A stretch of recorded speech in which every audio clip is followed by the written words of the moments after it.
Hello, this is Bill Clodsey, and welcome to a Dominaria draft, where we open one of the coveted cards of the format to Fairy. Great in Limited, too. All the Planeswalkers are pretty much great, maybe the red one isn't so good, but this is removal, it protects itself, and it draws cards every turn, it stays in play. Nice start to a draft, and the white-blue deck is good. White's a great color in this format. White-blue has a lot of evasion, and spells that'll keep you in it. So let's grab that. Evra Halcyon Witness, definitely a good follow-up here. Another rare. It's a bomb-like rare. It's not an unbeatable bomb. I mean, there's ways to remove it, but it will catch you up from behind a lot of the time. It's a good rate, especially if you can get it flying somehow. Another good one, Knight of Malice, but if we can take a blue or white card, that'll really help out our first pick here, and that's going to be the best one. Wizard's Retort is pretty much just cancel with a little upside, so you don't need to prioritize it, but the art is sweet, so definitely play this as often as you can. Mesa Unicorn, Grow from the Ashes, but yeah, let's grab this thing. Then Yargle, this old boy here. All you have to do is attack his legs and he falls over. That's why he's a 9/3. Arcane Flight, Triumph of Gerard. This is a saga that rewards you for having early creatures in play. Then Howling Golem, Short Sword. There's all kinds of interesting stuff, but yeah, what will it be for us? Even Short Sword is worth considering here. Adamant Will. You know, I'm going to go for Triumph of Gerard. It's going to catch you up a lot of the time if you can find some creature to put it on. It's not an insane card, but here's another one. Do we take that, or maybe just a good creature here? Call the Cavalry. Two good creatures for the price of one sorcery. Sweet, they did... maybe white's the best color because it has some of the coolest art. Like they handle the sun rays in this picture well, almost like it's a stained glass thing itself. But yeah, we'll go for that here. Not much else to consider. Dub, set yourself up for a 2-for-1, but if they can't deal with it, then you've got a solid threat in play. What I like here is Aven Sentry. Definitely your Assault Griffin style card that is great if you can put some more power on it maybe. And just put the clock on your opponent. All that good stuff. Who are we drafting against here? We're passing to Second Arc, Gonzo J, Trader 08, 111, MTGO for Mac, please. Yeah, right, in your dreams. Lil Hallinan, Paul Z14, and EB83. Yeah, so a couple of these, well-known players here. Well, this pack has another Assault Griffin with the Sarah's Sanctum in the background, if you can see that little flying island there. And then Mesa Unicorn. Time to get some cheaper creatures, and this is a good one to start putting counters on. 3/3 lifelink, that's kind of insane. It already has lifelink, so the chapter 3 of this saga doesn't do a ton, but seems fine. Jousting Lance, I like this card a lot.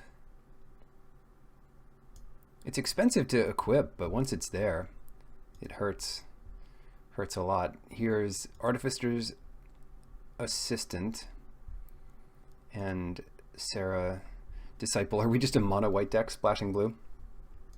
I kind of like the Disciple. It's not much worse than the Assistant because it's limited and the games are kind of slower. So yeah, it's totally fine to have a 2-drop 1/1, and the first strike can make it block Saprolings and things, and sometimes it'll just get in for much more damage.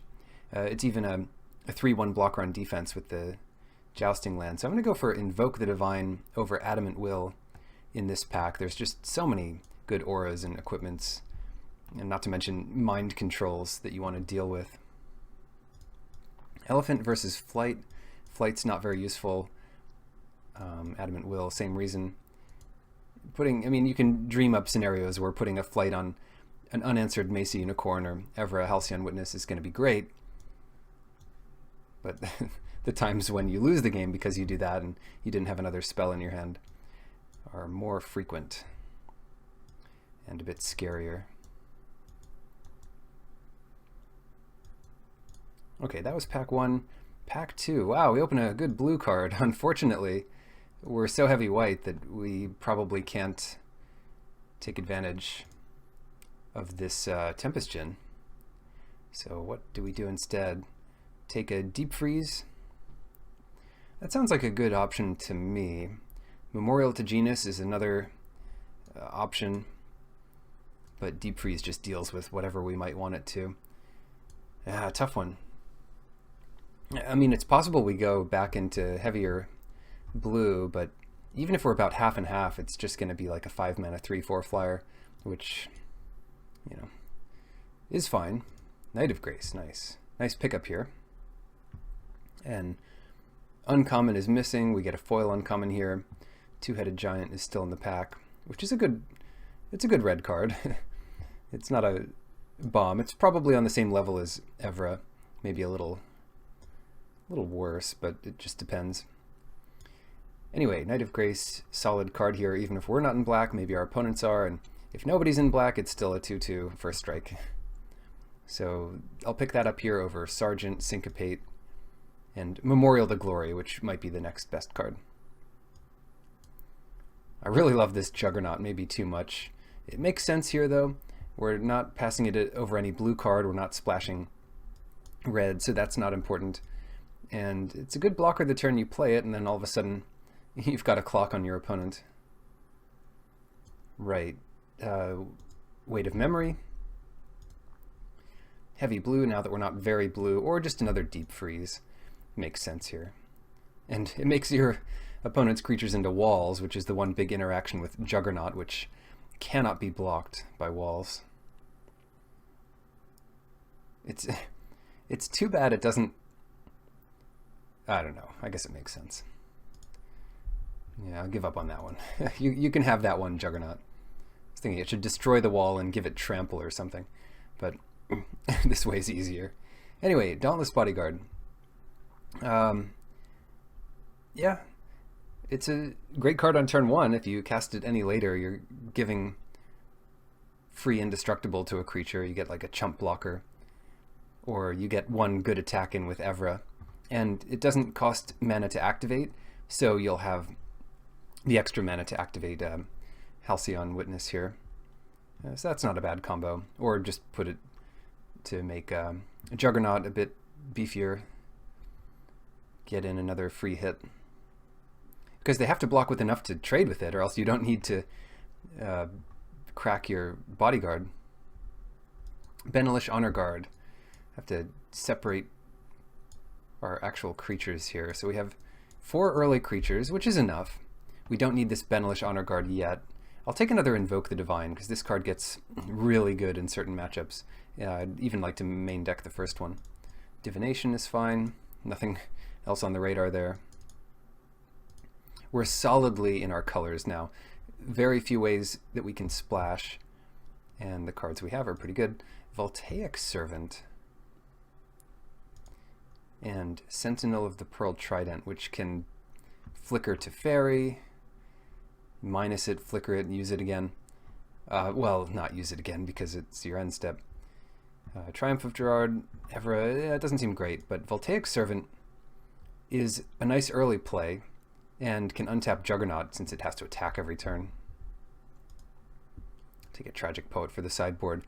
Homerid Explorer is fine in the format, but I'm never excited about it, so I usually just take something else that might have utility. Dub, we could put Dub on Juggernaut, put Dub on Evra. We already have one, so I'll just take Unwind. Befuddle and a foil Amaranthine Wall. These look pretty. What a pretty card. Just this giant block, this giant monolith, shimmering. Oh well, it's not one you see very often. Pardic Wanderer. Yeah, so far, I mean, the draft has gone well. Teferi's worth more than a draft right now, so easily. Get this free roll. Still trying to win it, of course. Yeah, Jousting Land. So we have ways to get Evra in. Another Sulphur Falls here. We're just looking for other good things to do. Efficient cards like, oh, here's an interesting question. Academy Drake versus Cloud Reader Sphinx. It looks like we'd rather have the Sphinx. And those are just the best cards we can grab here. The flying is so important. Oh no, Joda. Now we have a reason to splash all those red lands. Pretty much it's just a 4/3 flyer, so it's not even that exciting. I mean, that is exciting, but not for the hoops you have to jump through to cast it. Time of Ice, on the other hand, that is excellent. And is there any reason to consider anything else here? No, I think we just take Time of Ice.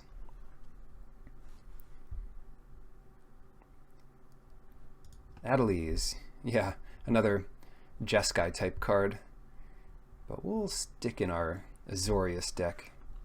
Another Lance. Do we want a second Lance? I think I'd rather have one Lance and one Short Sword, but that's not an option.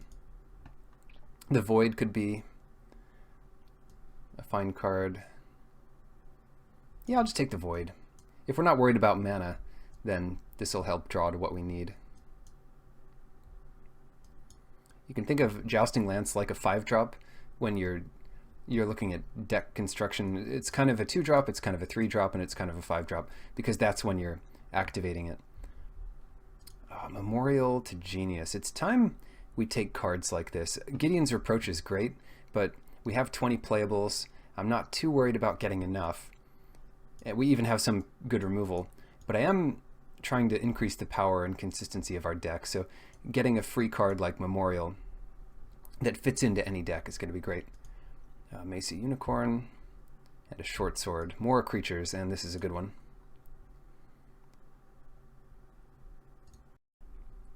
Yeah, Spore Crown Thallid.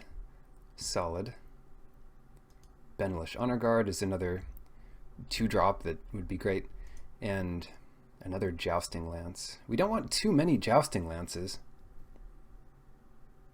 So I'll grab this Honor Guard. Although it's really just a 2/2 in this deck, and probably gets cut early, even before Disciple.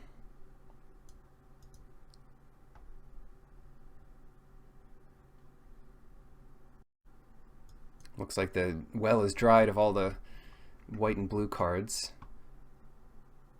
Flame of Keld. Is there anything we're interested in here? Nope.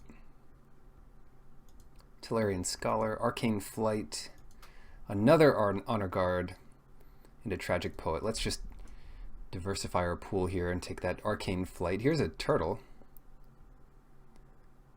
Yeah, like the turtle. So Honor Guard gets out, turtle is in.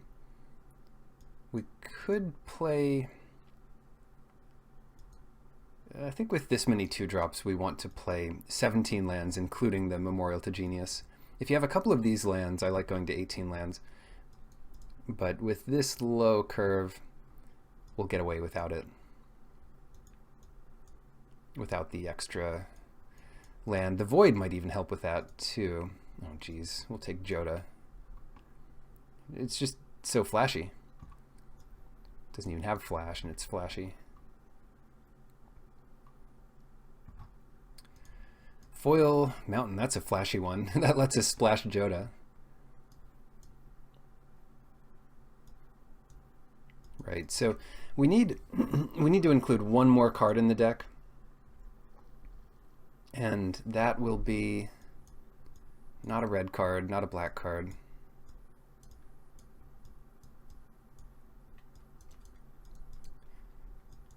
We don't have much counter magic, so Befuddle, well, not Befuddle, Unwind gets a little more appealing. Maybe just a big Partic Wanderer. Or a Dub. Does Dub do it for us?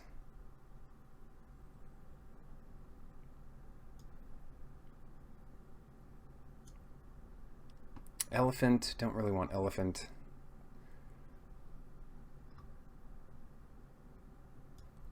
Maybe we just need some creatures.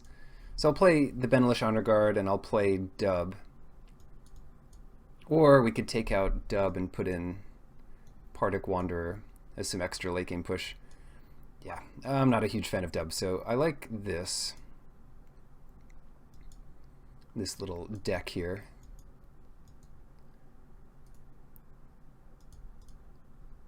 And if we look at colors, it's leaning towards like a 10-7 deck, so we'll make it 10-6, or maybe 9-6, and play the Void. Helps us a little bit in the late game, or even the early game if we're looking for a specific color that we took that card out to play a colorless land for. Great, Teferi and friends in Dominaria draft. Round 1 versus Vikings 61. Good hand to start with. We've got our colors and some early plays.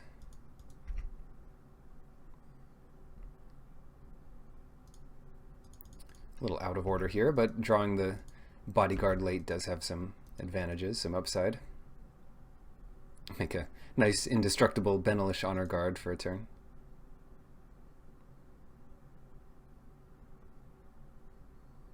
I'm sure they trade here.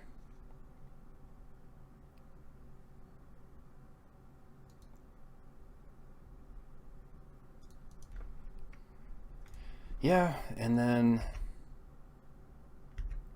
we can trade with the Dauntless Bodyguard.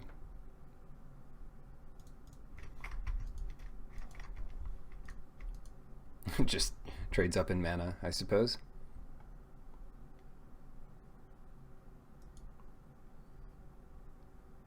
Better than using Adamant Will there. Adamant Will would let us get another creature into play. Ooh, what is going on here? Well, first things first, let's attack.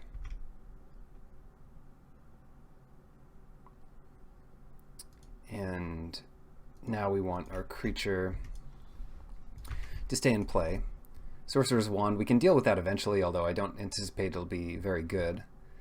Unless they have that red legend that gets a 3/1 attacker for each equipment or aura attached to it at the beginning of combat. So if they try to set something weird up, we can take care of this artifact. But blue-red also has some kind of artifact sacrifice sub-theme. Maybe they're playing one-drop artifacts just to get that going. Oh no, they've got nothing here. So it might be counter magic, and we can just pass it back. We don't even have the option to mistakenly play Cloud Reader Sphinx into this. So they're forced to do something. They can't just sit back and do nothing for 9 turns here. They find a land, and I'm not even going to use Invoke the Divine. No need. Shoot. Well, there are some 3/3 flash things. They're not so, well, maybe they are common, but they're not so common to see. They're pausing here. Maybe they counter Sarah Disciple, maybe they don't. But if they're planning on taking next turn off to play some creature like a turtle or whatever, then they might want to get rid of our flyer here. I hope it's not the turtle, because then we can't Time of Ice. But even the turtle wouldn't be too bad. They tap out for 6. If we draw a land, we get Cloud Reader Sphinx. Shoot, well, that turn, I mean, they were either thinking about something or trying to represent something or just taking their time.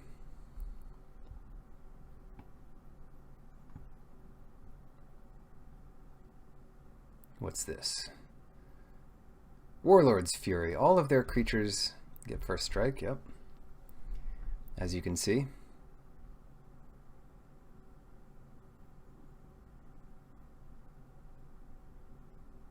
They couldn't do anything on 5 last turn. Maybe they just drew Fury? Weird. They're just taking their time with it. Problem is, a lot of the 7 and 8 card, or 7 and 8 land cards, mana cards, just completely turn the tables. So our army of 2/1s and whatever just won't do enough. Still, oh, they've got something.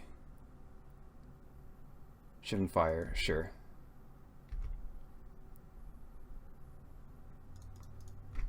They didn't want to have to use that on such a small fry there. Do they counter Mesa Unicorn? They can do it if they tap out here.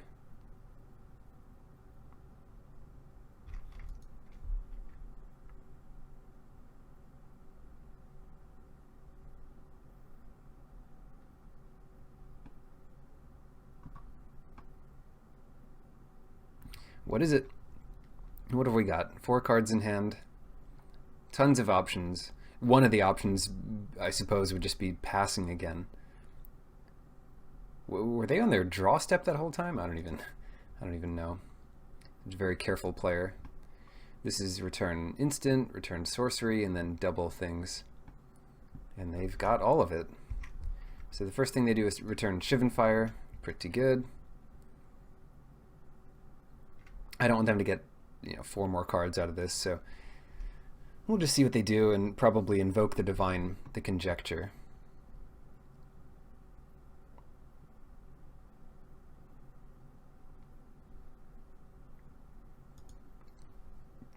Oh boy.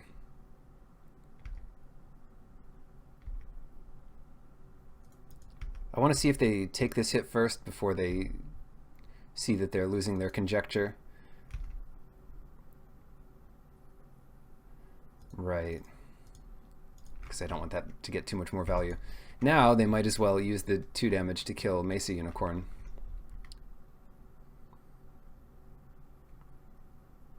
What they would have preferred is to save it for a double shock later.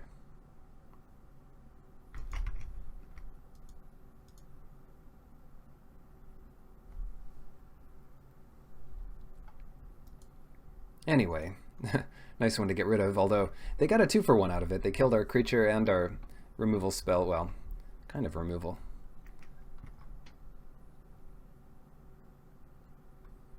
Journey Mage... Ah, this is the 3-mana one. And they can equip Sorcerer's Wand to start pinging us. Warlord's Fury, give it first strike. Alright, they're really doing it. Cantrips all day. And they still have that counter magic up. I don't know if they actually have it or what.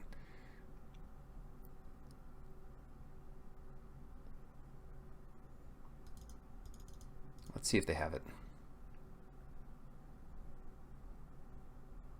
I just want this in play. And it could be any kind of counter magic here that would do it. No, it enters. Knight of Grace. Oh, both of these cards are good, aren't they? Maybe not so much the Voltaic Servant, but Knight of Grace is acceptable. The Servant would trigger Disciple once, but it doesn't get much else done. So let's come in 1 in the air. If we want to trigger our Disciple, we'll just play Time of Ice.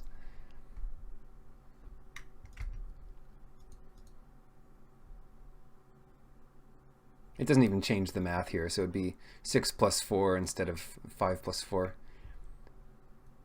But if they were at 10 life, it would be worth considering.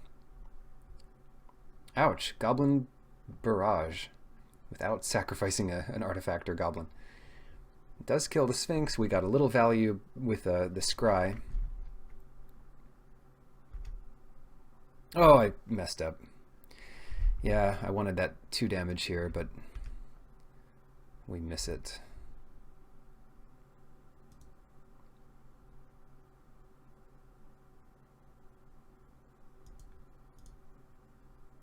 I'm playing the Knight of Grace first to play around Syncopate. If they counter Time of Ice, that's not so bad.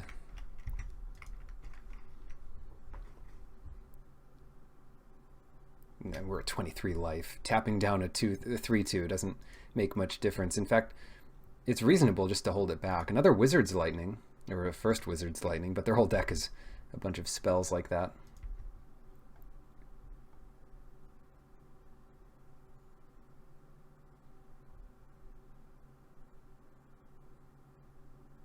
Running out of stuff. Good thing we have Memorial. Help us draw some cards. But they've got more lands and more cards in hand for the time being. We just have to hope the quality of their cards isn't quite as high. Yeah, much more lands. Keep their guy tapped.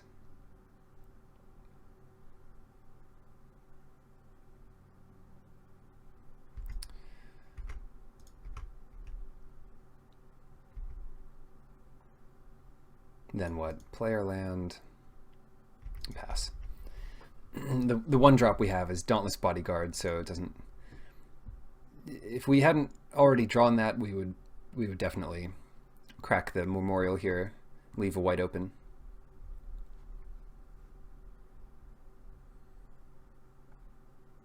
There is a Juggernaut. We can make it into a wall. Its worst nightmare is becoming the thing it hates.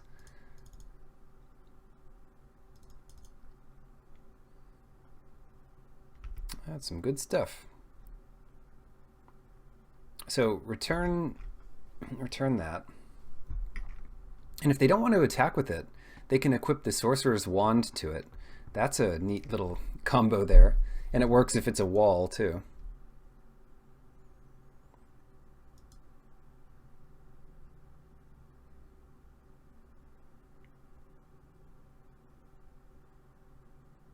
What to do, what to do? Well, taking the hits off Juggernaut doesn't really matter. We know they have a 3/2 in their hand. Let's just attack here, and pretty much this just isn't a relevant blocker, so let's play Coldwater Snapper, hope it doesn't get syncopated. Nothing else has gotten syncopated so far, so it's less and less likely that they have it, but I always play around it early. Deep Freeze. Cryomancers. If you're an Ice Mage, apparently you're a Cryomancer.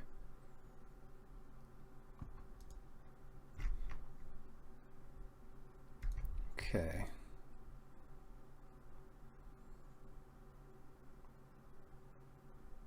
This wand is not getting much use, is it? They play their own Sphinx. Scry, and they play a 3/2.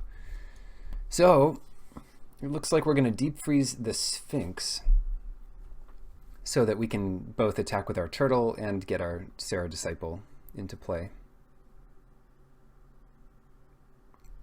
Or into the fray, rather, attacking them. And we have plenty of mana for all of this stuff. Yeah, and that means an 0/4, we can attack one of our 2/2s past it or trade with the 3/2 that they make. A hard, tough scries here. They're doing one on top, one on the bottom. Nice little hedge there. Oh, wow. Oh, wow. That is... Oh, it's pretty good, but it's... But is it that good?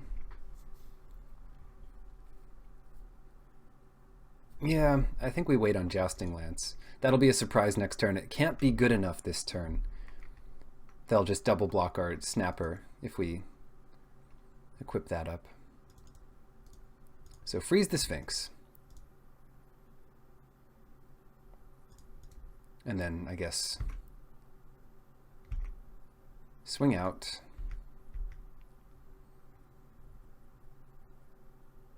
And they'll let their poor Sphinx die, which is, it's actually pretty good for us here, because then there's no extra blocker for the cavalry. What is that shield made of? Metal? No, it's got like a cool pattern to it. Like a turtle shell or something. Anyway. It's not looking good for them. They're taking... Well, at least 4 in the air, you'd think. And then 4 on the ground right now. And that's 8. So they have to have drawn something good. We'll just let the Juggernaut swing in here. When you think really hard about an attack, you always say, yep, I'm coming in with the Juggernaut, so you click it, but it unclicks it, because it'll start in combat. Adelise, that breaks things up a little bit. Oh, everything's wizards, though, so if they have a spell, this gets a little scary for us. I thought what were they doing? They knew they were doing this much, so what are they thinking about now? Equipping Sorcerer's Wand or holding up their spell? We'll be back, I guess. Okay, it was equipping the wand. So now we only have to play around 2 mana spells. Start here.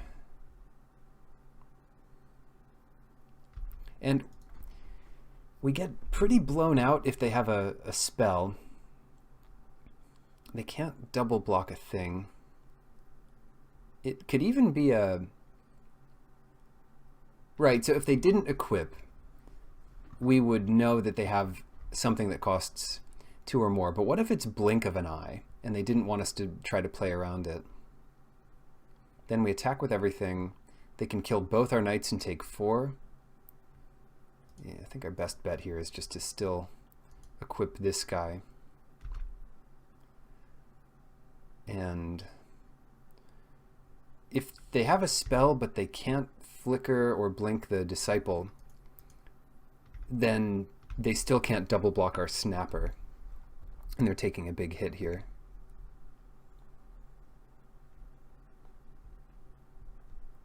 So to survive, they have to, well, they have to chump with 1 creature. And then they can either trade or, depending on what they have, pick off a knight. The worst thing would be if they bounce one of our things. They bounce like Sarah Disciple and then block 1 on each knight. Well, who knows? Let's come back and see what they have. Well, they've passed into declare blocks. Let's see how long they take in this phase. Okay.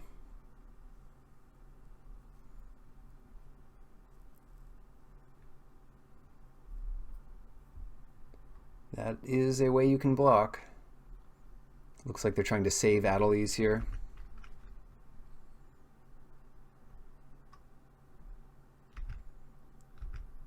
Or they just trade off. Down to 1. Oh, they've got something. The last possible moment. Oh, they give this thing... That's too good. Oh, that's too cute. They give our creature +3/+3 and trample. They needed a target for it, but they do it after it's already hit. Oh, that's too much. Anyway, we can re-equip our knight with the Jousting Lance, and the only reason to do that is just to trade off with the Juggernaut if that becomes a threat.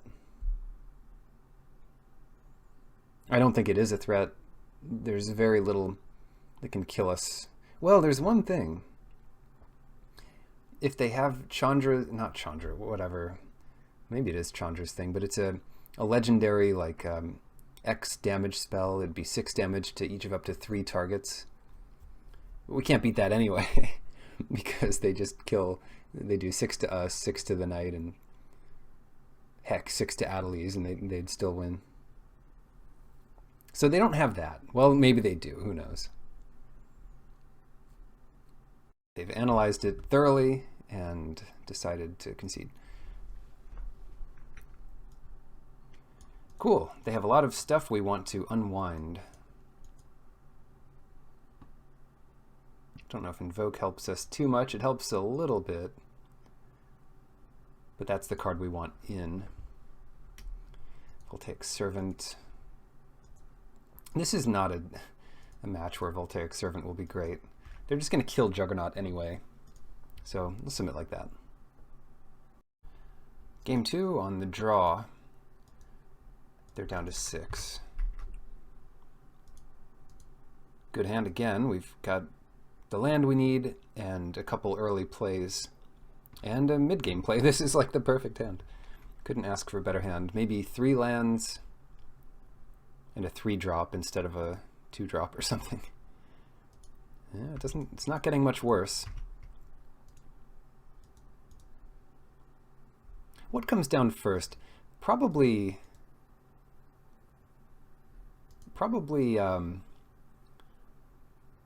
ooh, that's tough. I'm going to play Macy Unicorn first. It's our second best card. We'll see if they kill it here. Take up their turn to kill it. And it's something I wouldn't mind trading with the creature. It just, you know, this plays around different things. Knight of Grace is one they use their 2 damage spell on. This, they might try to trade with a creature, which is fine. And this is the perfect reason to have Macy Unicorn into play. So we made the right choice, I guess. Then we want Honor Guard, because the things Knight of Grace would beat in combat, they wouldn't want to trade with our Honor Guard.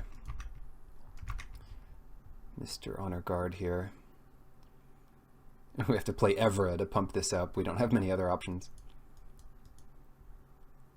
All right, come on, Adeliz. Attack again. This is where they play their... all their creatures get first strike and they draw a card. Well, that card pumps all their creatures too. It's like this wizard prowess. Or maybe they kill Macy Unicorn. If 1 red disappears, we'll know what they have. It's wizards. Lightning. Oh, we're going to lose really hard here.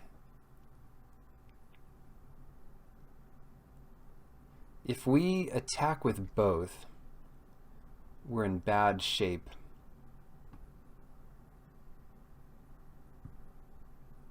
When did they play this?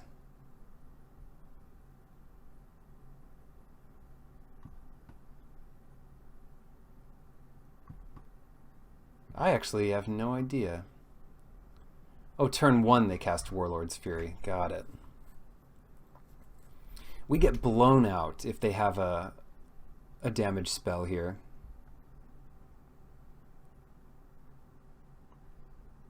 I can't do it. I can't go for it.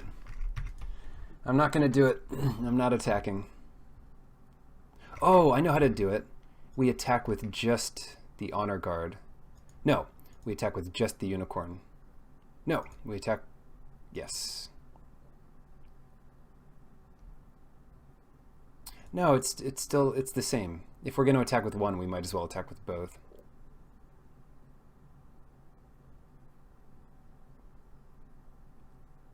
I don't want to attack. I don't want to attack. Maybe they didn't have it. Were they F6 there? There's just too much to be afraid of.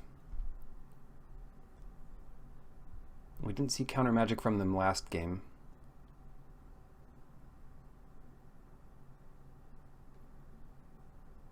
I hope we just find a trick so we can attack in without too much fear. Okay, they find Island to play. And I assume they'll attack with Adeliz. They attack with both. Goodness.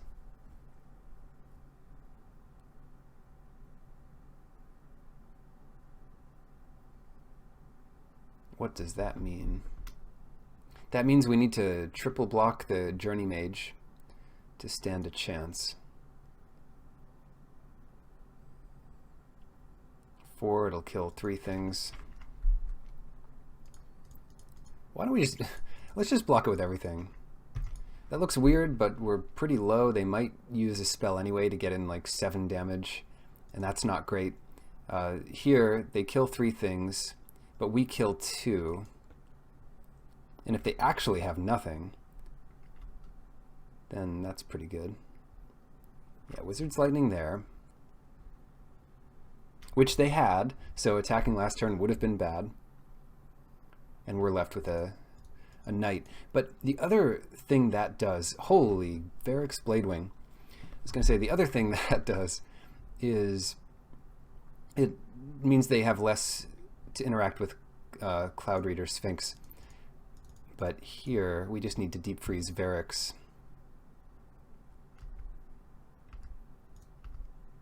And attack for 2, which they'll block, of course, with their shiny new dragon wall. There aren't many dragon walls in Magic, but here's one. Some assembly required. They just have so many tricks. But they are running out of cards, and time, for that matter. And our Sphinx will help us find the answers that we need. Get in for 2. G2 Lavamancer, not too worried about that. And they are out of tricks. This is great. This is wonderful news.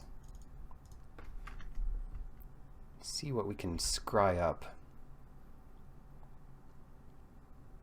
I don't like either of those cards, so I'm going to bottom Disciple, bottom Island, and just say we can do better. And pass here. They could double block the Knight and then block the Varric's Bladewing. It just gives them the options of how they want to do it. I want to find something better. They have 2 wizards in play. It's the G2 Lava Runner. They've got our upkeep. They've got all the stops. Now what? Well, not too much has changed. I'll come in with the Cloud Reader Sphinx. We want to get some damage in while the going is good. Hopefully Sentry doesn't get countered. If it does, at least we'll have some life gain from the Unicorn. And now they know we have nothing. So every turn this game goes on, it gets a little more scary for us, because once they start grabbing a trick for Adeliz, we're in bad shape. This might help out a little.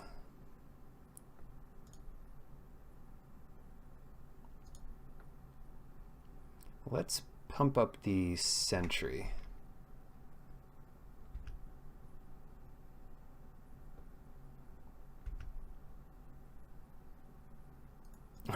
We're just coming in with everyone. Why not? If they don't have the trick, then we're in good shape here. And it will let them trade off some of their random creatures, but that's also fine.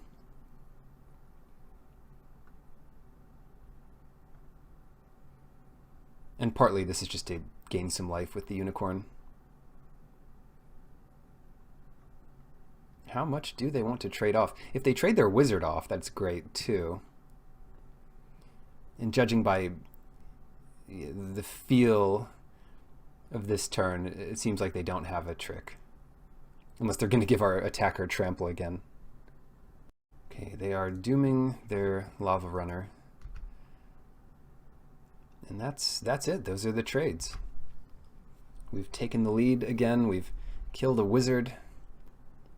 Wizards and dragons versus unicorns and sphinxes, I guess. Unicorns and knights. Knights versus wizards, the dual deck. Knights versus dragons.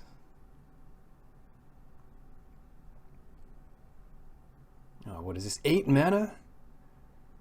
Oh no! Does this do anything? It gets in 8 damage. Let's see what they get. Well, they're gonna steal our bodyguard. Alright. As Dauntless Bodyguard enters, you choose another creature you control. The chosen creature gains indestructible. So they're only getting in a little bit here. We'll just sacrifice that because I believe they can always sacrifice Dauntless Bodyguard even if they don't have a creature. It's unclear, I guess. Then 5, 6, 7, 8, 9. This is not a wizard. 6, 7, 8. Yeah, they won't kill us next turn, even if they have the attacker bonus spell. Especially if we have a blocker. So I'm coming in with these. And they probably trade off in the air. Yeah, just so they're not on a one-turn clock. Wonder, another tough one for them to deal with. It lets us attack with both.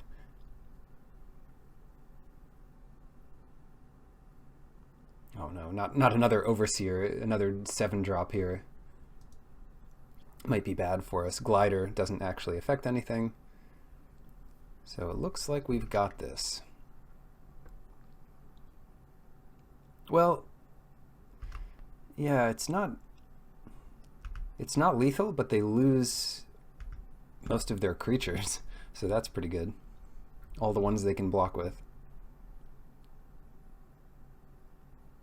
Yikes. Take 4 to 2. All of our creatures are lethal. And why not? Let's play Halcyon Witness. So this should prompt the concession if they don't have a way out. And we go on to the next match. Round 2 on the draw versus Razmuffin. Raspberry muffins, very good stuff, good taste. We'll keep this. We don't have white, but white is the predominant color in our deck here. So it's likely enough that we draw it by the time we need it. There we go. Right on time. Knight of Grace against white, green especially. This will be a good blocker. If they attack, I mean, it just means they have a trick or a Gideon's Reproach, which is kind of like a trick. And if they do that, then they probably don't have anything.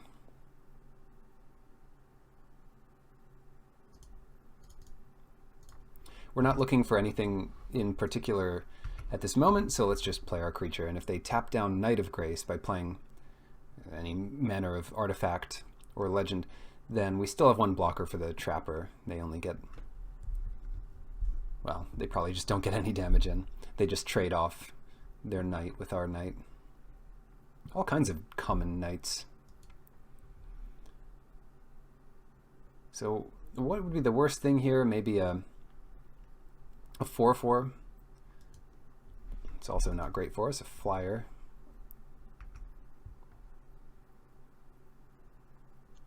Yeah, as expected, they're going for this trade, which I'll make. I mean, we save some life. Ooh. Ooh.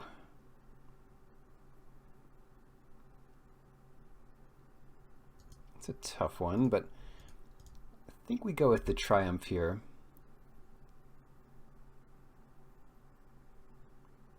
And just hold it back. They can tap it again, but as long as they don't kill it, it's going to get even bigger. I didn't want to just attack in there. Oh no, we could have attacked in there. Well, yeah, we could have attacked in there because if they double block, we kill the 3/1 and survive. But I guess it's fine to hope to block with it. If I went back, I would attack with it. Yeah. There's Denitha. We take 5 here. It's going to be okay. We can pretend they're at 17 just to see if that would have mattered. We get another counter here. First strike, Vigilance, Lifelink. They might never let us block again. And likely we'll play Divination here to try to draw a land for our Mesa Unicorn. Ancient Animus? Oh, not what you wanted, my friend. Now, hopefully we draw the land. Oh, it's our main? So we already drew a card. Oh well, that was somewhat annoying. They attack back for 4.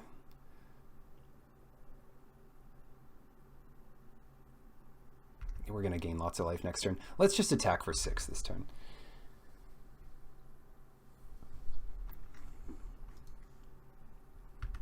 Yeah, they go back up to 16. We go to 11. But then we'll be gaining 4 next turn. Who knows? So it should be 13, 11. They have a bunch more knights. Our guy gets bigger. And then what? Well, we do have to attack with our Knight of Grace. They don't have their Trapper anymore, so Mesa Unicorn can start blocking knights.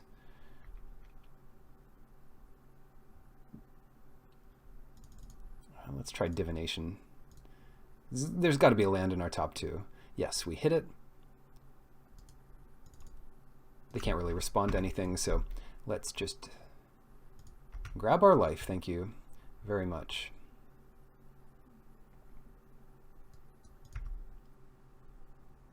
And yeah, I guess we would trade our Mesa Unicorn with a knight. It's not the best use of our time, but we can't attack into Denitha anyway, unless we want to use Deep Freeze, but then we're just throwing our Mesa Unicorn at it while they attack us for 4 each turn. Hopefully they don't have a big trick, but it wouldn't be as big of a blowout as the fight spell.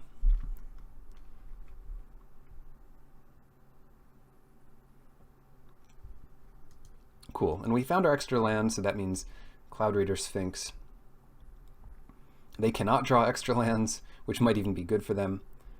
And at long last, we'll have to leave back our Knight of Grace to block.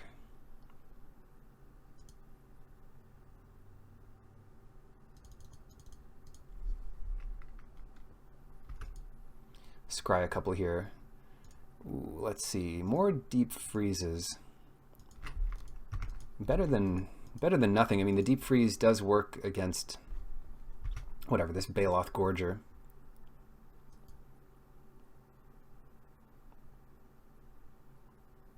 And if they start drawing land, who knows what else they have in that deck of theirs. They can even play 5 mana legends and artifacts with this Goggle Owl.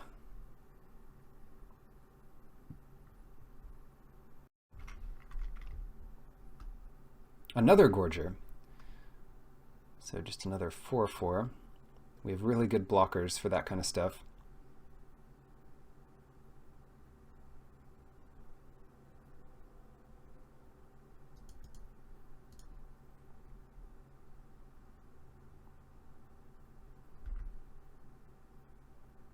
Five turns and 5 turns, yeah. Let's attack with Cloud Reader Sphinx. And I'm a little worried about them having something like a, you know, an effect that would make them want to attack out, like a single trick, +2/+2 trick. And if they do attack now, it's not nearly as bad. Adventurous Impulse can't find a trick. It's only going to get a land or a creature. Hopefully a land for their sake, because they just haven't gotten a land. They probably have 3 lands on top. Now they find an Elves, which is better than a land here. Llanowar Elves. Do they attack first? They're coming in.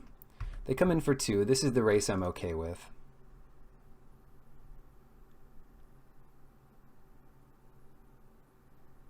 And grow to get green, to get Llanowar Elves.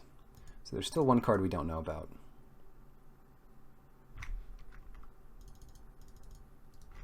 Wanderer. Now we're going to get in for 5 damage. And we have plenty of good blockers.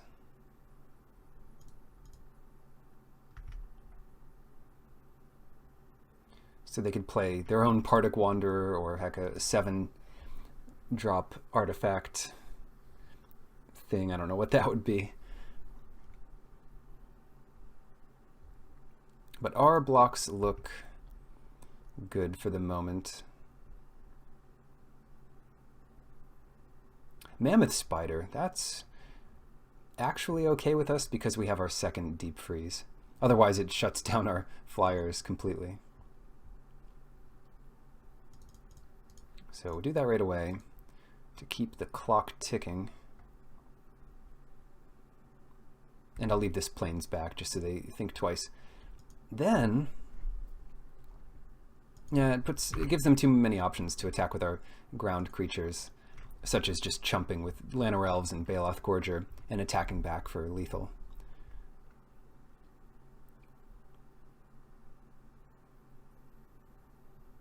Oh my god. I screwed that up. I attacked with a 1/1 into Dwyra's Familiar. Why didn't they attack with it? Whoops. Well, hopefully that doesn't matter. Stupid owl. Sometimes I just miss like a permanent on the battlefield. That forces that block. Good riddance to this owl. Thank goodness they didn't draw a trick that could beat it. So this is the turn they need to draw something. If they don't, they have to come in with Denitha. Just a chump attack. We'll know it's bad for them if they come in with Denitha. And then we block with Knight of Grace, or maybe Pardic Wanderer. Probably Knight of Grace. Maybe both.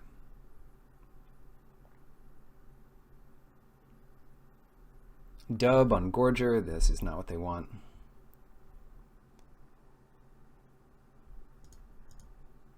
This plays around Gideon's Reproach. Something like this. Okay, they don't have any of that nonsense. Pretty much got them here. What a silly... I'm making fun of them for chump attacking in, but we chump attacked with our Sarah Disciple.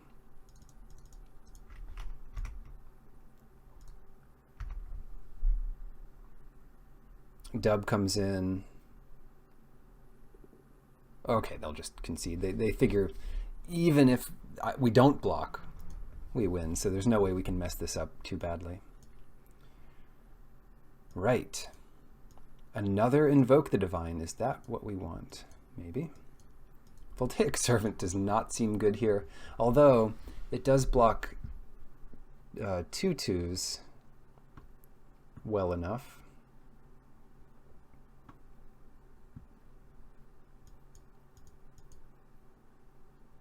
What's the other thing we need? The tricks are good. Befuddle might be good. They have that fight spell, and if we can respond to that at instant speed, then that would be so good. So Adamant Will, obviously good. Befuddle, kind of good. Also good against First Strike. Yeah, I'll make these changes here.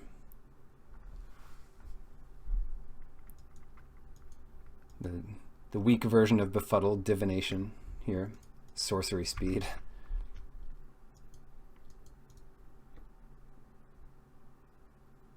The trick is getting a card's worth of value out of the -4, -0. But it's not even the worst if you don't. 1 for 1.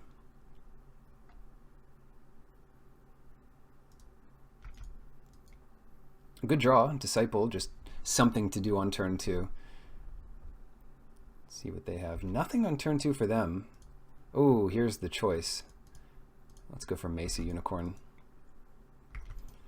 Make the greedy play. Green-white. They can kill it in combat, but they can't really just kill it. Kill it outright. So, are they holding up Gideon's Reproach? We didn't see Gideon's Reproach game 1. So let's just attack into it.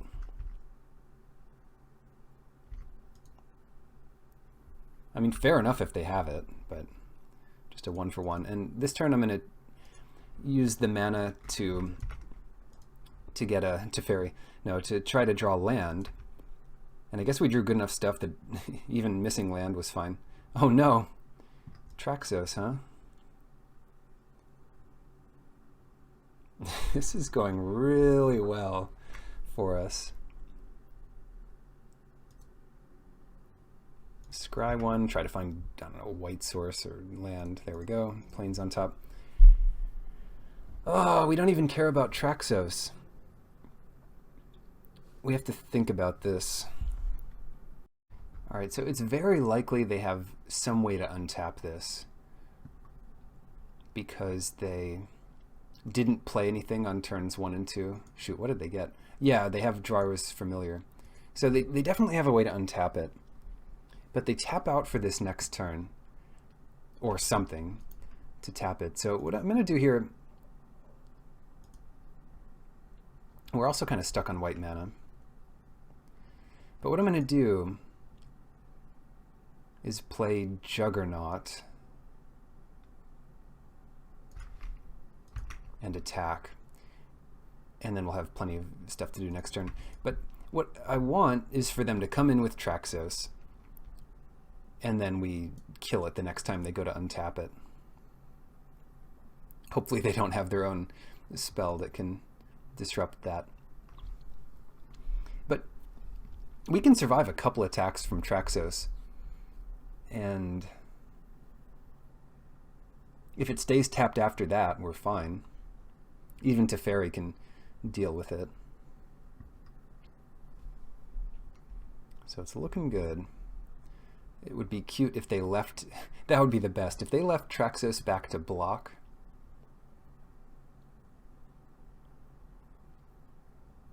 Whoa, Grow from the Ashes. Do they have a 2-mana thing, like a Jousting Lance, or just nothing? They just have nothing? Maybe it is Gideon's Reproach? Very weird. Or, oh no, they have the +2/+2 an untap spell. Whoops. Here it is. Oh, Seal Away. Oh, fair enough. I wish we had the untap spell.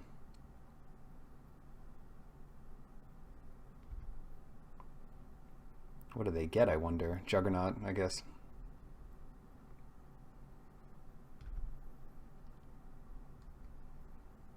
Then what on earth do we do? We gain a couple life.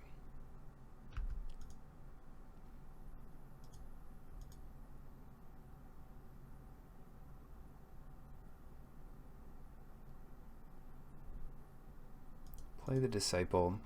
And, shoot. I'll just wait on Invoke the Divine. If they make it indestructible, that sucks, but we still gain the 4 life. And we have the option of using Invoke the Divine on Seal Away to get a huge attack in next turn. Like 9 or something. Yeah, this looks good. So they use this to untap Traxos, tap down our thing.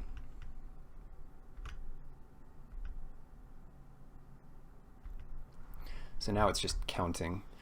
How much do we do next turn? And they might not have another way to untap it. So if we take 7 to 19, and then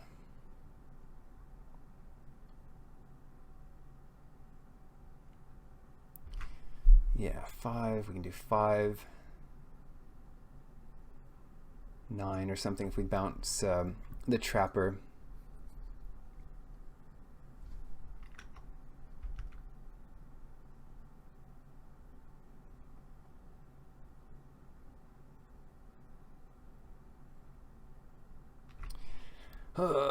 Okay. How greedy should we get here?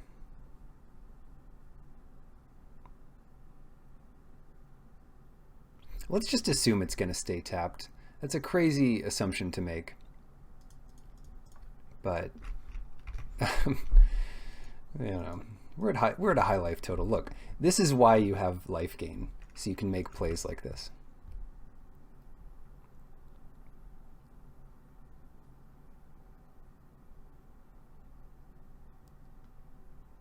All right, next.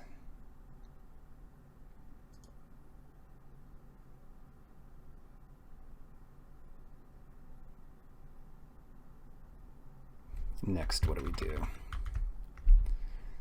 We can force them to commit to Fairy with Traxos, or Dwyra's Familiar. 5, 6, 7, 8, 9. We get in 9, putting the Trapper back in their deck. And that puts them down to 5 life, which is not a lot of life. Especially if they're attacking Teferi back. So Teferi...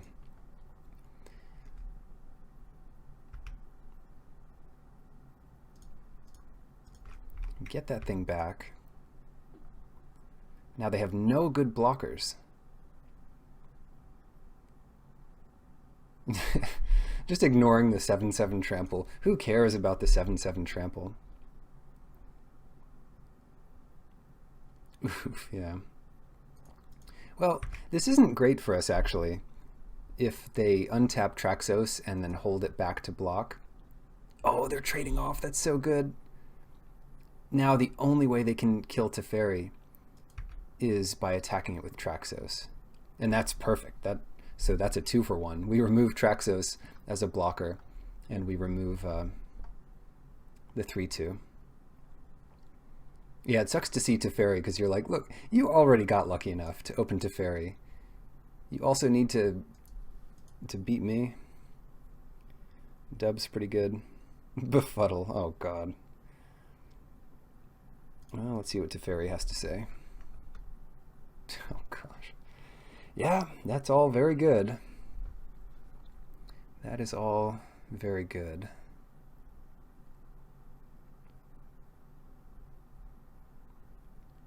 What do we do?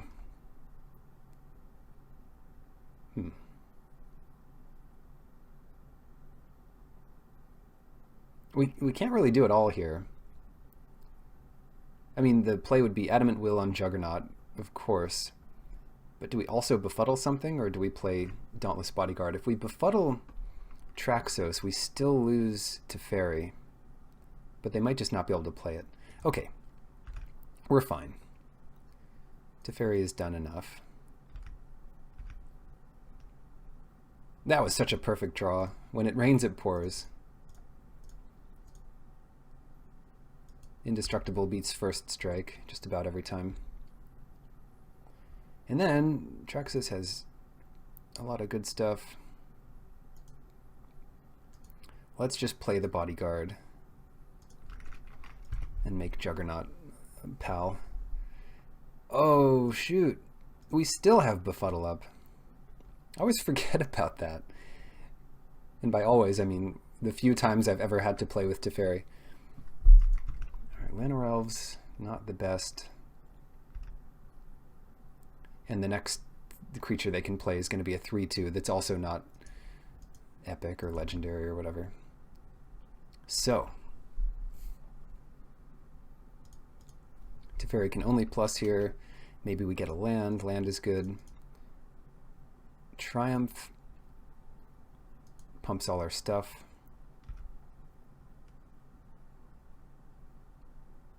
Five. It's still not quite lethal.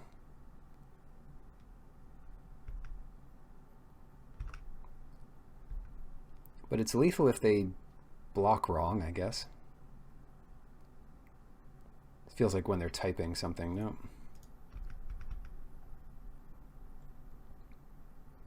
Sure. So Juggernaut, unless they were lucky enough to get the Gideon's Reproach here. Juggernaut takes that. We keep Befuddle. But no point to keep Befuddle. We know they have the 3/2 coming up next. And they're going to fight there. Huh. Yeah, that fight is something I can't really affect in any meaningful way. But the only reason they didn't fight the Juggernaut there is we could sack this to to save it. They don't know about Befuddle. And we won't keep it up here because we know what they have, so we'll just play Call to Cavalry and win next turn. It's forced, no matter what lands we keep open. Not to mention 7/5 Juggernaut coming in next turn. Cool. On to the finals. On the play in the finals with just about the perfect hand once again. We've got our Unicorn, Teferi's favorite animal.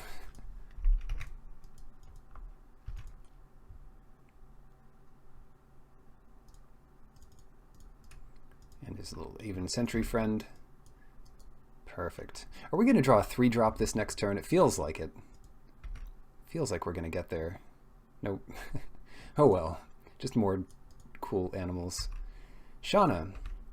That's not one I want them to play like a 2/1/1 Saprolings this turn and get in for 3. We can't block it. So let's attack and get some lifelink.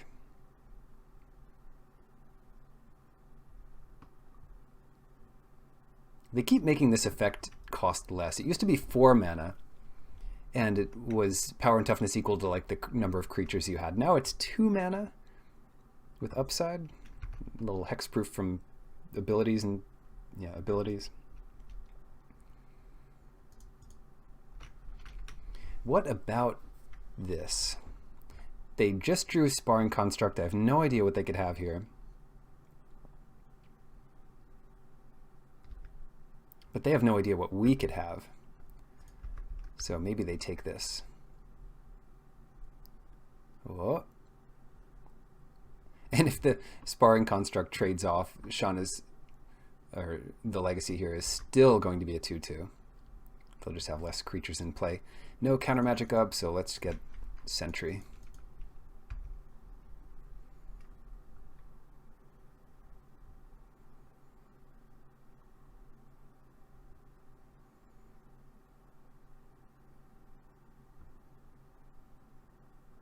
What is this? Ooh, Animus. Whoa, because it's a legend, it gets +1/+1. They were afraid that we had, or might have had, something. Well, we know what to do with legends who get too big for their britches. Send them back to their library. Every time. We don't have enough to do that, really.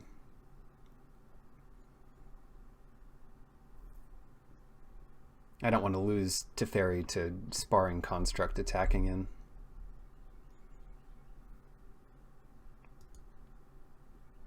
Oh, maybe I do.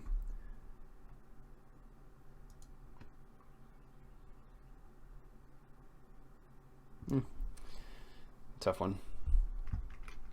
We do need to deal with Shauna, though. This is getting out of hand. Another one. Oh, no. Ancient Animus. How about you enjoy some deep ice cream here, and we'll get Benelish Honor Guard out to block whatever. So they have a nice 2/6 legendary human warrior wall. It's the only one. The only one they're allowed to have. Bring it on. Fine. Well, no. I'm not going to block this. You just have better blockers for it, I suppose.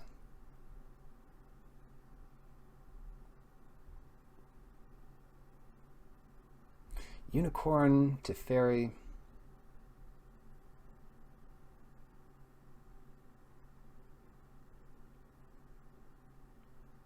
Not a whole lot we can do. Teferi goes down to 1 if we use it. Just go Unicorn here.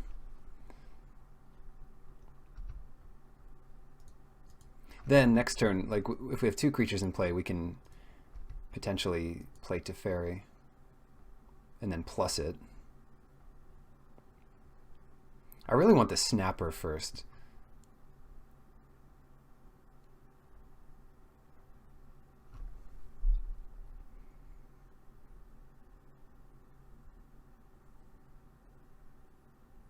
Oh, wow.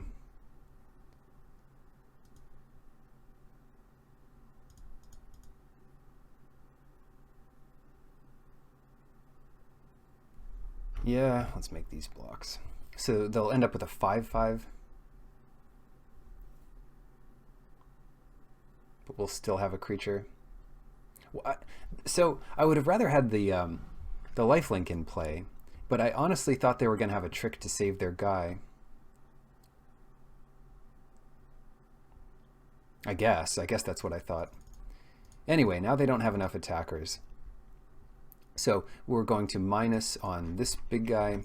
Maybe he'll come down for 8 mana later, but maybe we'll think of a plan to beat it by then. No flash sapperlings, please. Oh god, it's a wall, but it's a 2/6. It's a 2 mana 2/6 wall.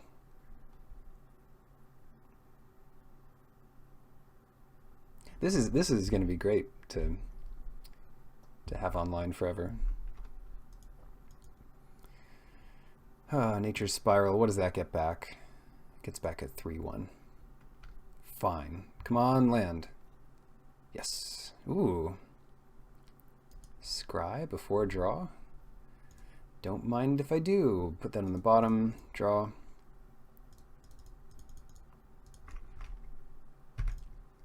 Good thing we're playing so well. And that's funny. If we plus Teferi next turn, which we will, unless he dies, we're going to be able to untap Memorial to Genius. Do not deal with our Coldwater Snapper, please. Grow mixes up their deck a bit so they don't get their Baloth quite as soon.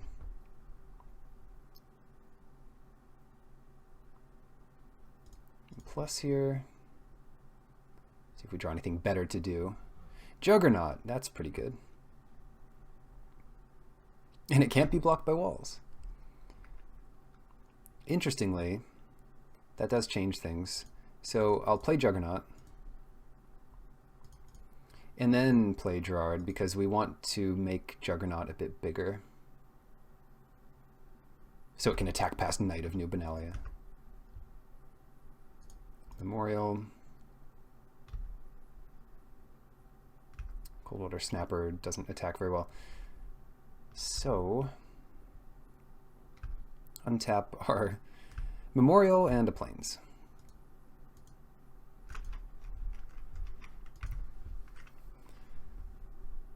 Cool. And if they do get a blocker, that's fine. Did they draw their big guy again anyway?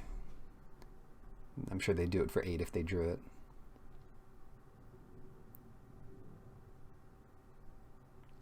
Hemotepi. Sounds like an Egyptian pharaoh, Hemotep. A little twist on it. The board looks good. We've got 2 huge creatures against a wall, a hard-to-see wall. We have a Planeswalker, we have an active Saga. I don't see how this can go poorly for us.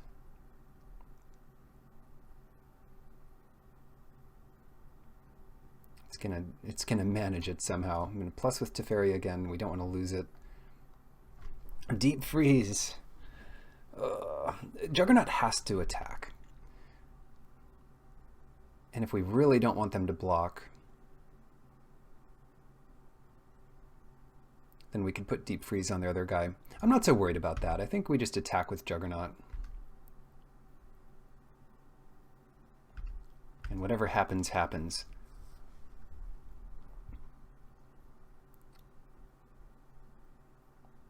Blessed Light. Yeah, we can't deal with that.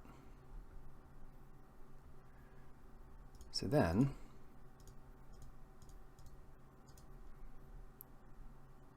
Memorial, draw a couple extra cards, and get Knight of Grace into play. And untap our favorite lands again.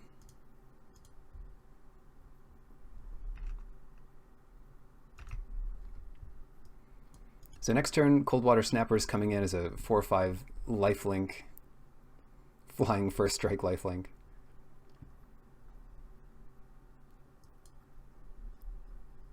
there's all kinds of these angelic abilities. You have to be careful. Some give lifelink, some give vigilance.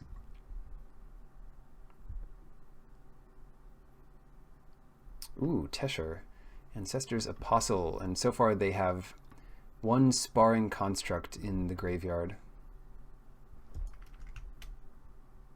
But no historic cards in hand because they have no cards in hand.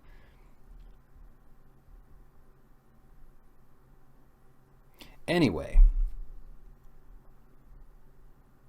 we don't want to attack with Knight of Grace again to lose it to this stupid wall.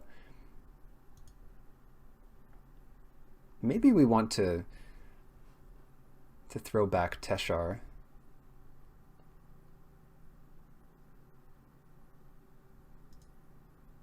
Nah, it's okay. Why do we still have Voltaic Servant in this deck? Who knows, but we're definitely coming in with our Snapper.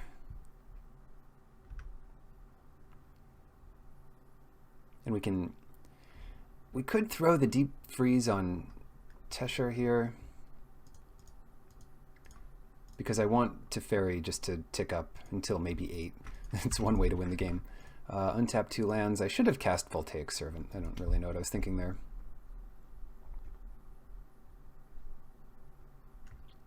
This is going to be the 7/7. Yep. Not a bad draw from them. But we'll chump it. We have plenty of time to get to the ultimate. Whenever you draw a card, exile target permanent an opponent controls. That's a very good effect.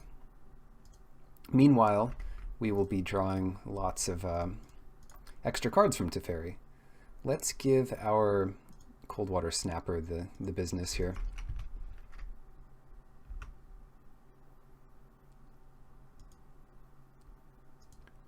Untap some more lands. If they dub their Gorger, we'll know what to do with it. And we have enough to kill the Gorger, which is plan A. 7 will just block with everything. And they can kill 2 things. But they can't kill our Snapper. They're killing like Knight of Grace and Dauntless Bodyguard for Gorger. Meanwhile, we're drawing like 6 cards a turn. 2.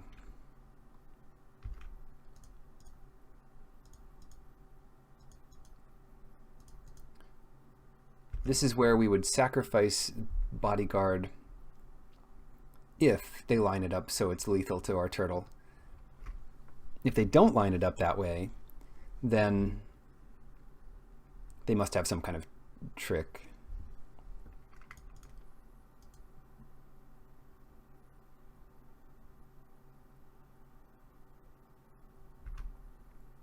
Great. So they kill 2 things here. Good blocks. Phew. 1 monster down. Let's see if they drew another one. Yeah, Sap Herd is not as exciting for them. It does mean they'll have enough to attack and get a damage in, assuming we don't just draw more creatures, which we do. Ah, got some good ones.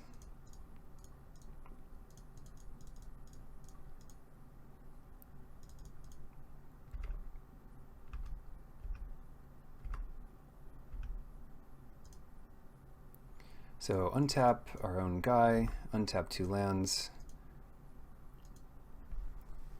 and that's got to be it.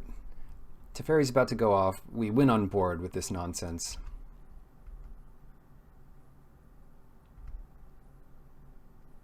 Save Divination to exile 2 permanents. Here we go. Adamant Will.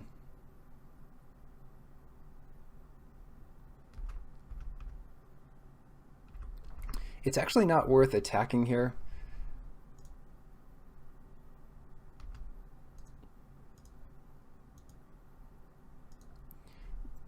Because they have 2 free blocks for our Halcyon Witness, and they might go to try to kill it, but if they don't, we just gain some life. I really want this ultimate. Knight of New Benalia. Okay, looks like we get there.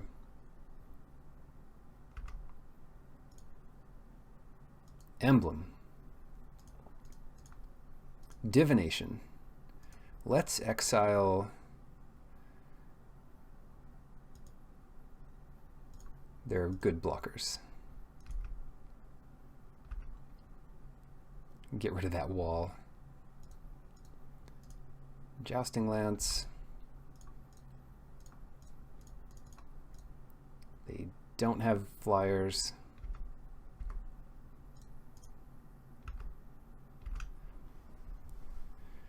This must be a good attack. And then we actually don't have enough mana to switch the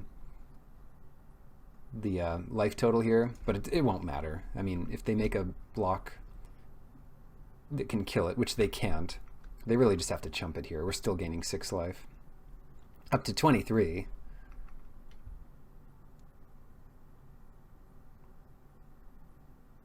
So what are the options here? They don't have good options here.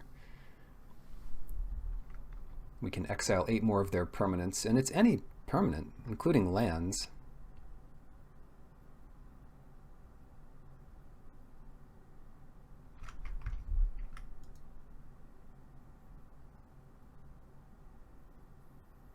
Cool. Their easiest way to win here is just to draw our whole deck and draw their best cards. Maybe another 7/7. Yeah.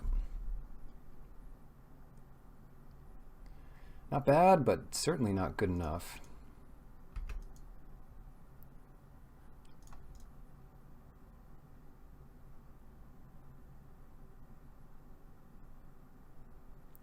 All right, do we want to start getting in for more damage in the air?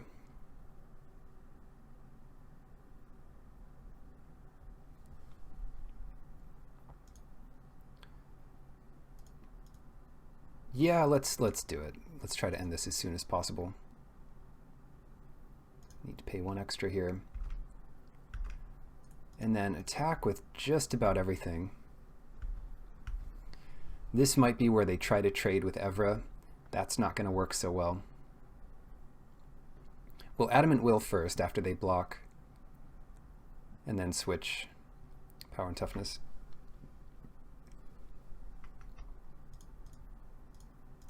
In this case, we'll just do it the other way. All right. Yeah.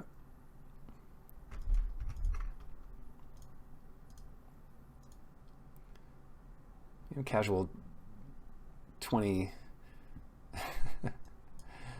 power creature there. Cool. One more game like that and we are all set. They have giant creatures, fight spells, and the fight spells are the reason, I guess Unwind is better, but also Befuddle.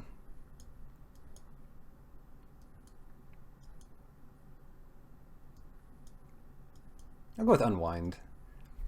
It's our only piece of counter magic. It's like an expensive negate. It doesn't do much more than that. But that is good enough. Game 2. Seems like a fine starting hand. Sparring Construct for them. We have a nice blocker for it. Of course, when they play their legend here, they get some value. It's likely that we use Deep Freeze on something that has a 1/1 counter on it this game. We'll just have to be very careful not to attack into it. Sap Herd, and they could attack with the Construct. They probably don't. Yeah. Divination. Just as something to do there. Fills our hand back up. Here, they could use the Animus to kill our Disciple and just attack in with everything. And if they don't have it, it works for me. They have their own disciple. More deep freezes. Let's just start to build up a defense. Always yield to this, and what we don't want attacking us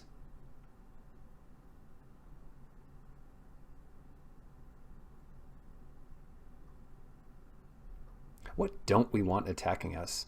I guess we don't want the sap herd attacking us. Anything else would be fine. But let's do the disciple, actually.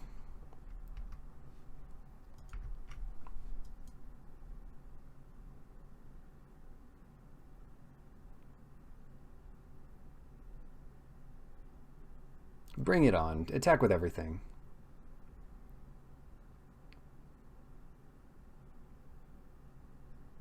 And they have at least 2 fight spells in their deck, pit fights or animuses. I don't know why it's called animus. I thought animus was a noun. Maybe it is. But there it is. And then we can make sure this Saproling stays tapped. And do we have a good play this turn? None of our 6 mana spells. We can play Mesa Unicorn and hold up something. Invoke the Divine, in case that's important. But again, we want to sort of play for the late game. We have the hexproof creatures, we have the Planeswalker. They just have a go wide strategy with fight spells. Here, I definitely want to trade off, because Time of Ice will bounce that to their hand, and they'll get another Saproling. Undo all the hard work we did here. Oh no, Grun the Lonely King. Doesn't scare me. We just deep freeze it.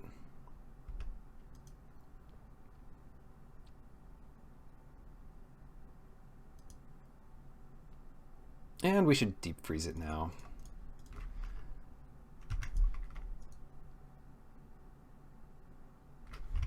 Keep our good blockers back.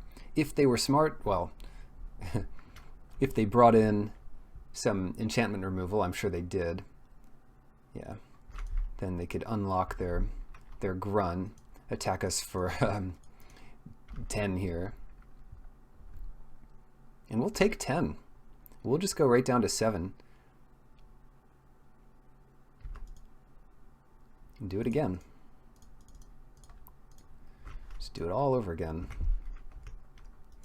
Who brought in more removal, or more removal for the removal? Don't you dare. If they're going to exile Deep Freeze, yeah, they're doing it. They're actually doing it. Do we invoke it just to gain the life?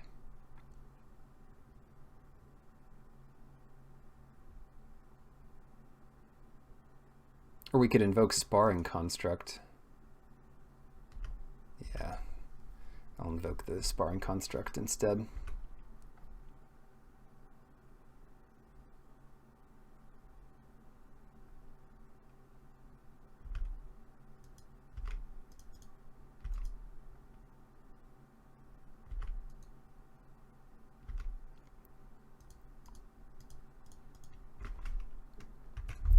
Yeah, where are they going to put this? Sarah Disciple maybe, or maybe Grun to make it lethal in one hit.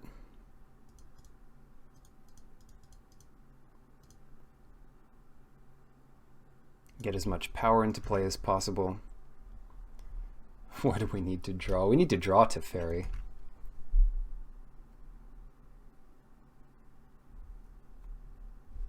Okay, take 10. We are at 1. That's not good, because Sarah Disciple is lethal, whether or not it has a counter on it. Aha! We have success. Wait, do we have success? We're at 1 life, so they can just attack with all 3 and kill us unless we get enough blockers. Oh well. Maybe they won't attack. Something like Gideon's Reproach would do it here. The first strike's also annoying. They could... It almost doesn't matter what they do here. Attacking with all three sucks for us. We lose. Attacking with just Grun sucks. We have to chump block. Attacking with just Disciple sucks. We have to chump block. It's not looking good. Honestly, the best case is if we just lose our best creature, but survive.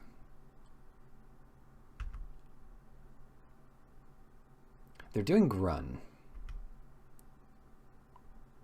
So Grun's coming in. Let's chump with Pardic Wanderer. Of all things. Yeah.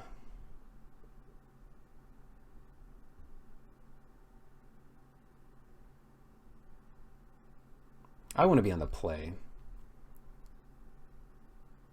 Call the cavalry. They gave us an extra turn, and it might come back to bite them. Because now they don't win on board. They win with the fight spell, but...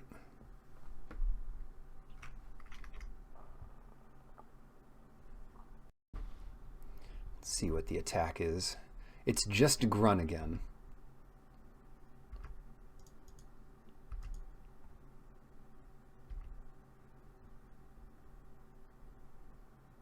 Oh man, this would be something if we could win this game. Another Sparring Construct. Triumph of Gerard.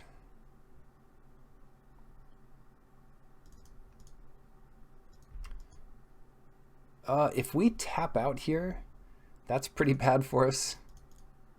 But I mean, things had to go so right to get to this point. Of course, they just attack with everything and win. Yeah. But I mean, what if they just attacked with the Grun again? That might be okay. Well, well, well. They have all the removal for our Deep Freezes, Time of Ice, Juggernaut, Pardic Wanderer. What does our Invoke the Divine do? Nothing?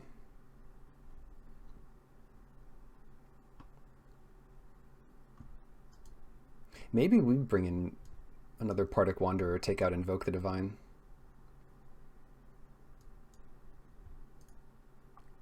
They didn't have much for it.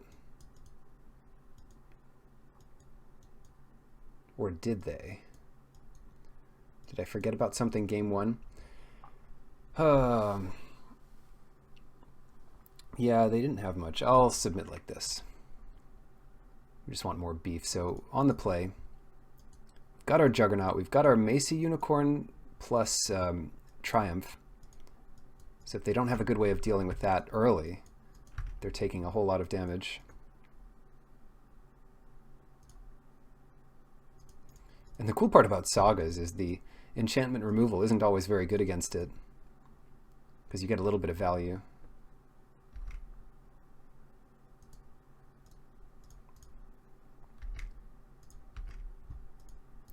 Gives a nice life buffer here, except Grun doesn't care about a small life buffer. You need to like double or triple your life before Grun cares.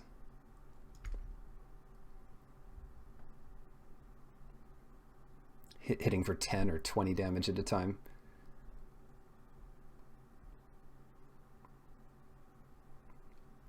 Yeah, Sapherd's good. 4, I don't think they're going to want to trade all of this at once.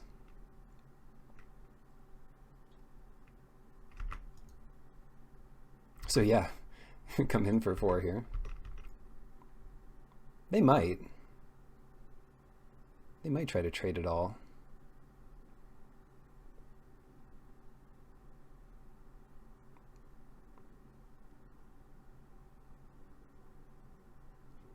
They have to be careful because any bounce spell we could have had. Yeah, I wanted to attack quickly there because it's more likely we have the trick, or we have it.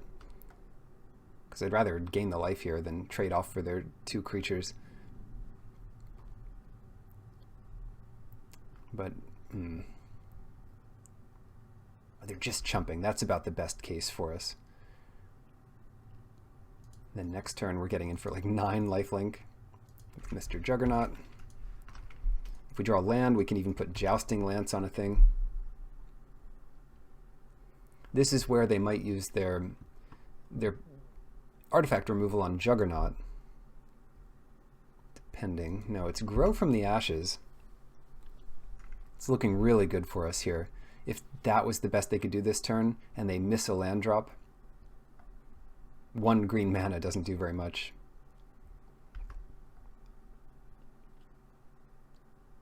What does 1 green mana do? It doesn't pump. So we have 2 free attacks.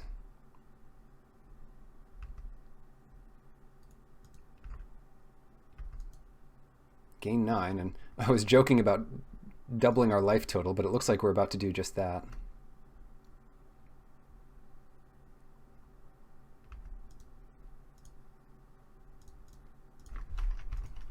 One sap herd left with no flock.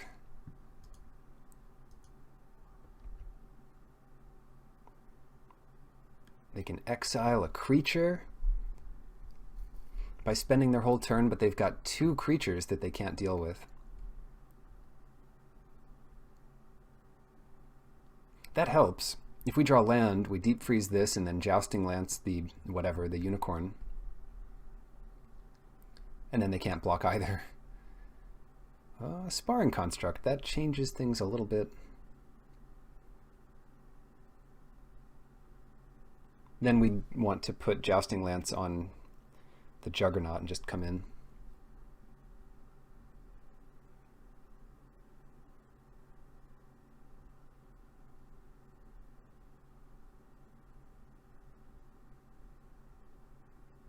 Right. If we equip the Lance to Juggernaut, they just block with Sparring Construct. If we don't, they can double block it or block with Baloth Gorger. Yeah, best bet here is to equip. And then if they make a giant wall, like a 5/5 Gorger, we can deep freeze it. And then re-equip later. It looks like they're about to stabilize. Or that they have stabilized. This might be it. This might be the turning point.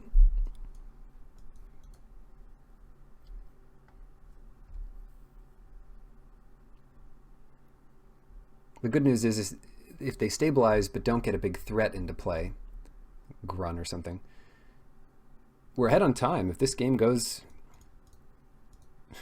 typical Dominaria style for like 20 minutes, then we could win because of that. Sarah Disciple on top, they don't have a flying blocker. That seems reasonable. And then, now they could double block the Juggernaut.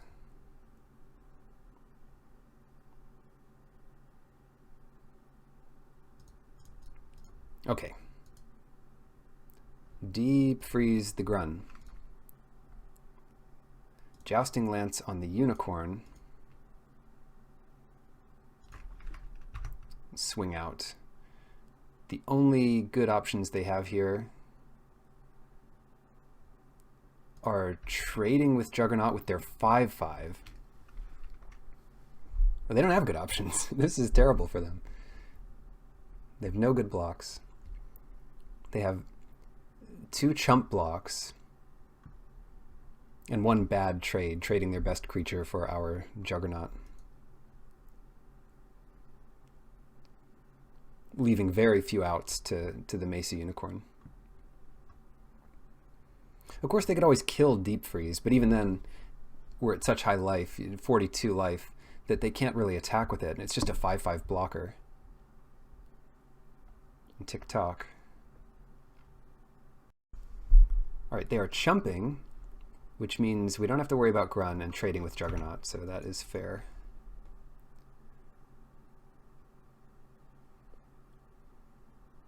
Exile Mesa Unicorn. And then we get another 4/4 or 6/4 lifelink attacker. First strike.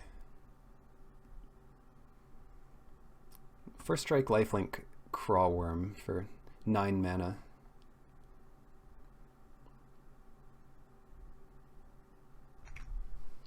This sap herd is just living through it all. It's great. Another sparring construct, the most annoying creature, and even better because it's first strike.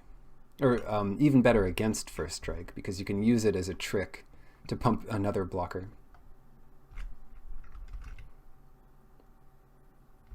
Anyway, let's attack. It's probably the exile spell,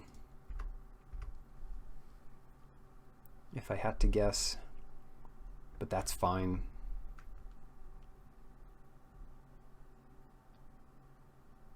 We can put a bunch of creatures into play next turn. Yeah, this is it. Exile the unicorn. And we've got options. We can play the Halcyon Witness and hope they don't have a removal spell for one thing. Or we can play two things and then pump the Disciple by playing the Witness, or equip the Jousting Lance. And this is better because they do have a good chump blocker for a Witness. We're at a ton of life anyway, and we get guaranteed damage in the air unless they play a big spider or flyer.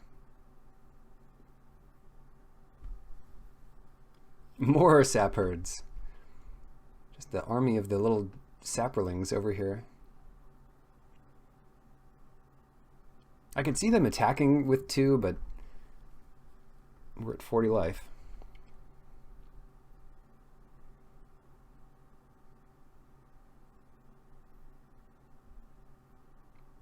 Cloud Reader Sphinx, that's a good one.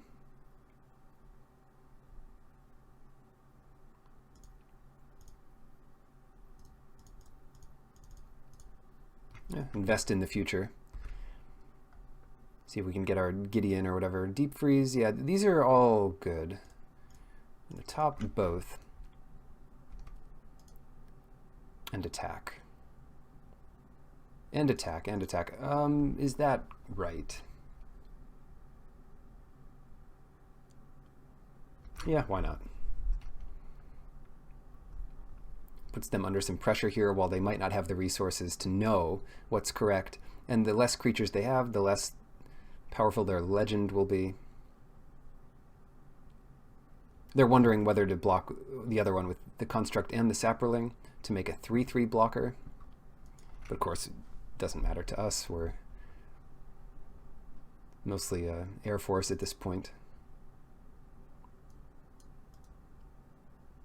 And the less creatures they have, the better. So that's okay. I'd rather them have 1 3/3 than a 1/1 and a 2/2. Or even 2 1/1s. So we trade 1 card for the better half of 2 cards. Another construct? We got 3 of these guys. Finals worthy material, to be sure.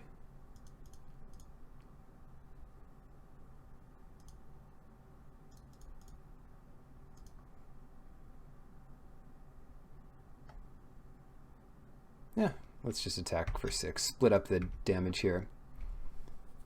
Puts him on a 1-turn clock. And we get there. Sweet. Win a draft with, you know, a fairly powerful white-blue deck. Good luck in your drafts.